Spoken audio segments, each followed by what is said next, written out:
नमस्ते। आज हम चर्चा करने जा रहे हैं नमस्ते जी। आदरणीय अखिलेश जी के साथ मदर्स डे के ऊपर। यानी माँ, किसी ने ठीक ही कहा है कि किसी के हिस्से में दुकान आई, किसी के हिस्से में मकान आया। मैं घर में सबसे छोटा था, मेरे हिस्से में माँ आई। बहुत सुंदर। माँ से जो हमारा रिश्ता है वह आज से नहीं, जन्म लेने से नहीं, उससे 9 महीने पहले से जुड़ जाता है। जो माँ खाती है हम खाते हैं, जो वो देखती है वो हम देखते हैं। यानी ये जो गर्भाधान संस्कार है, वहाँ से यह आरंभ हो जाता है। हमारी भारतीय संस्कृति में मदर्स डे, फादर्स डे, इस तरह के डे बनाने का कोई विधान नहीं है, परंपरा नहीं है। ये पाश्चात्य संस्कृति का प्रभाव है। हमारे भारतवर्ष की संस्कृति में तो प्रत्येक दिन माँ का दिन है, प्रत्येक दिन पिताजी का दिन है। हमारे 5 देवता हैं। मातृदेवो भव, माँ देवता है जिसने जन्म दिया। पितृदेवो भव, पिता देवता हैं जिन्होंने पालन पोषण करके बड़ा करते हैं। आचार्य देवो भव, जितने टीचर्स हैं, सिखाते हैं, वे हमारे देवता हैं। फिर अतिथि देवो भव, और एक पत्नी के लिए पति देवता और पति के लिए पत्नी देवता होती है गृहस्थाश्रम में। इस तरह से 5 देवता हैं। माँ की महिमा पर मैं आदरणीय अखिलेश जी से निवेदन करूंगा वे थोड़ा प्रकाश डालें। जी, धन्यवाद। मैं आपकी बात को आगे बढ़ाऊंगा।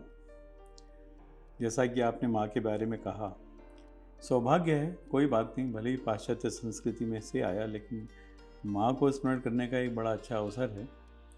और वो कहते हैं, जननी जन्म भूमिश्च स्वर्गादपि गरीयसी, यानी कि जननी का स्थान स्वर्ग से भी बढ़कर है। और यह बात आत्मसात भी होती है। माँ हमारी प्रथम गुरु है, जैसा कि हम सब जानते हैं। और शिवाजी महाराज का अगर उदाहरण लेते हैं, मुझे बड़ा उत्कृष्ट उदाहरण शिवाजी महाराज का लगता है कि उनकी माता जीजाबाई ने उनको जो प्रारंभिक शिक्षा दी कि किस प्रकार हमें अपने धर्म की, अपनी संस्कृति की, अपने राज्य की रक्षा करनी है, किस प्रकार निष्ठावान होना है, ये बड़ा ही महत्वपूर्ण है। और मुझे तो ऐसा भी कहीं पढ़ने को मिला कि नेपोलियन की जो माँ हैं, वो भी उनको इस प्रकार की शिक्षा देती थी। वो बड़े वहाँ के योद्धाओं के और प्रसिद्ध लोगों के और सक्सेसफुल, सफल लोगों के चित्र रखती थी और उनके बारे में बताती थी। ये भी एक बड़ा महत्वपूर्ण विषय है। जैसे जैसे हाँ, जी इसी तरह मैं आपको एक याद आया, मुझे एक उदाहरण। एडिसन, थॉमस एडिसन की एक छोटी सी कहानी है, सच्ची घटना। जब वे छोटे थे तो एक कागज़ का टुकड़ा घर पे लेकर आए और माँ को दिया कि ये मुझे स्कूल से मिला है। माँ ने पढ़ा। वे छोटे थे, पढ़ नहीं पाते थे।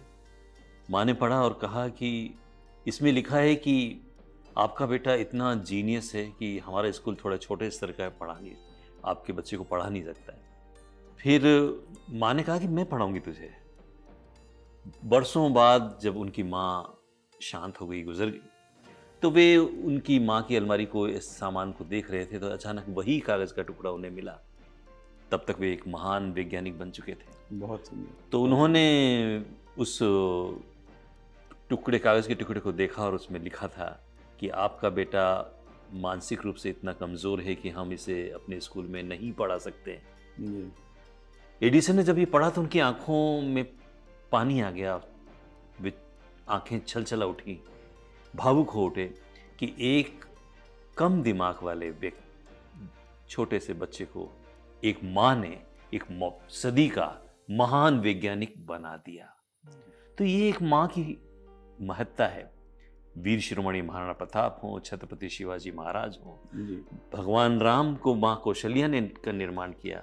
माता निर्मात्री भव, माँ निर्माता होती है, एक मनुष्य का निर्माण करती है।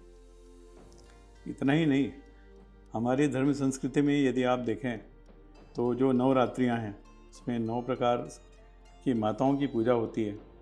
प्रथमम शैलपुत्री, द्वितीयम ब्रह्मचारिणी, तृतीयम चंद्रघंटेतु, कुष्मांडेतु, चतुर्थकम पंचमम स्कंदमातेति, षष्ठं कात्यायनीति, सप्तमं कालरात्रीति, महागौरी, अष्टमं नवमं सिद्धिदात्री च नवदुर्गा प्रकृता। तो ये जो 9 प्रकार की शक्तियाँ हैं हमें जो माता से प्राप्त होती हैं, यदि आप इसको गहराई से देखें तो ये समस्त प्रकार के गुण धर्म हमारी माता की शिक्षा के माध्यम से हमें प्राप्त होते हैं। और ये वास्तव में ये इस प्रकार की शिक्षा शिवाजी महाराज को उनकी माता ने दी थी, और हम स्वयं नवरात्रियों के दौरान उनका अनुसंधान करते हैं। इसके साथ साथ हमारे शरीर में जो चक्र हैं वो सारे चक्र मात्र स्वरूप हैं। बिल्कुल।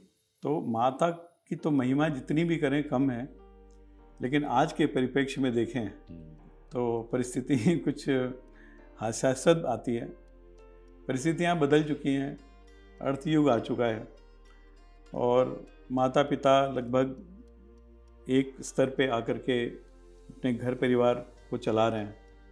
ऐसे में एक बड़ी चुनौती इकट्ठी हो गई है। बड़ी चुनौती उनको बच्चों को लेकर के हो गई है। अब वो जो शिक्षा हमारी जो सनातन शिक्षा थी उसको संप्रेषित करना, आगे संवर्धित करना, बच्चों तक देना, उनके जीवन में उतारना एक बहुत बड़ा चैलेंज हो गया है।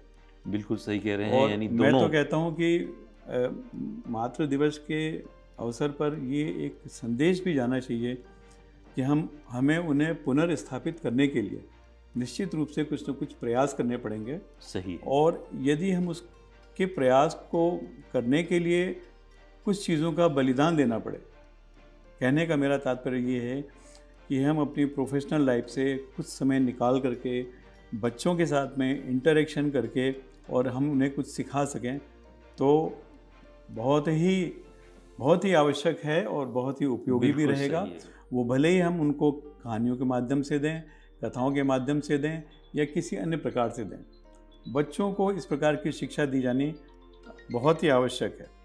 और यदि ऐसा करेंगे तभी जा कर के आगे की पीढ़ी में कुछ श्रेष्ठ कर पाएंगे, और तभी जाकर के इस मदर्स डे की जो सार्थकता है वो भी सिद्ध होगी। सही है। इसमें एक उदाहरण मैं जोड़ना चाहूँगा। वीर शिरोमणि महाराणा प्रताप, जिनका विश्व के मानचित्र पर एक विशेष पराक्रमी योद्धा के रूप में स्थान है, उन्हें उनकी माँ ने, माँ जयवंती देवी ने उनका पालन पोषण कर उन्हें सुयोग्य बनाया, शस्त्र और शास्त्र दोनों की शिक्षा दी। और उनके पिताजी महाराणा उदय सिंह, उनकी जो देख रेख पालन पोषण किया था वो धाय माँ ने किया था। तो जहां हम वीर शिरोमणि महाराणा प्रताप का शौर्य पराक्रम देखते हैं, महाराणा उदय सिंह का भी उतना ही रहा है, लेकिन जो विशेषज्ञता, जो संस्कार, वो राष्ट्रभक्ति, वह दिव्यता वीर शिरोमणि महाराणा प्रताप में है, वो अद्भुत है। बहुत तो सुंदर। आजकल हम आज के परिप्रेक्ष्य में देखें तो जो माताएं सर्विस कर रही हैं, जॉब कर रही हैं, अपना बिजनेस या प्रोफेशन में हैं, जी, वे शुरू के जो 5 वर्ष हैं, 3 वर्ष भी ले लें, वे अपने बच्चों के पालन पोषण, उन्हें अच्छे संस्कार के लिए कम से कम जरूर दें, क्योंकि आजकल एकल परिवार की भी एक चुनौती है। बिल्कुल सही बात है। तो ऐसी स्थिति में संयुक्त परिवार में जो लालन पालन होता था वह नहीं हो पाता है। बिल्कुल सही कह रहे हैं। और जो लोग ओल्ड एज के हैं, हम जैसे हैं, दुर्भाग्य से जिनकी माता का स्वर्गवास हो चुका है, एक उनके लिए भी संदेश है। जरूर। उनके लिए संदेश ये है कि हमारे माता पिता हमें जो शिक्षा देते हैं, तो हमारा एक नैतिक कर्तव्य बन जाता है कि हम उनको आगे बढ़ाएं। बिल्कुल। पहली बात तो ये है। दूसरा संदेश ये है कि हमारे बॉडी के हर सेल्स में हमारी माँ है, हमारे पिता हैं। तो अगर हम स्वयं को याद रखेंगे तो लगेगा कि मेरी माता जीवित है। एक मानसिक रूप से भी और एक व्यावहारिक रूप से देखें तो जब तक हम जीवित हैं तब तक हमारे बॉडी के सेल्स के रूप में हमारी माँ भी जीवित है। बिल्कुल सही है। और चलते चलते एक बात और कहना चाहूँगा कि युधिष्ठिर से यक्ष प्रश्न पूछा गया था, और उन यक्ष प्रश्नों में से एक प्रश्न था जो मुझे आज याद आ गया। वो ये था कि धरती से भी महान कौन है? बिल्कुल। तो धरती से महान माँ है। तो धरती से महान माँ है। और मदर्स डे पर आप सबको बहुत बहुत शुभकामनाएं।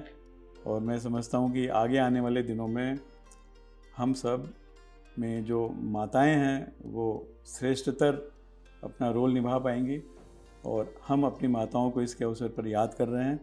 और इसके साथ साथ हम उनके गुणों को याद करते हुए, उनका गुणों का अनुकरण करके, उनका अनुसंधान करते हुए उनको आगे की पीढ़ी को संप्रेषित करें। यही मदर्स डे की सबसे बड़ी बधाई होगी, शुभकामनाएं होंगी। बिल्कुल, यही संदेश कि हम हर माँ को, जैसा कि कहते हैं कि हर जगह भगवान नहीं हो सकता तो उसने माता पिता ईश्वर के रूप में भेजे हैं, उनका हम सम्मान करें, उनकी आज्ञा का पालन करें, उनके प्रत्येक दिन चरण स्पर्श करें, ऐसे कार्य करें जिनसे कि उनका मन प्रसन्न रहे। हर माँ, हर पिता, हर बड़े का हम सम्मान, आज्ञा पालन कर अपने जीवन को सार्थक करें। इसी संदेश के साथ जय हिंद, जय भारत। नमस्ते।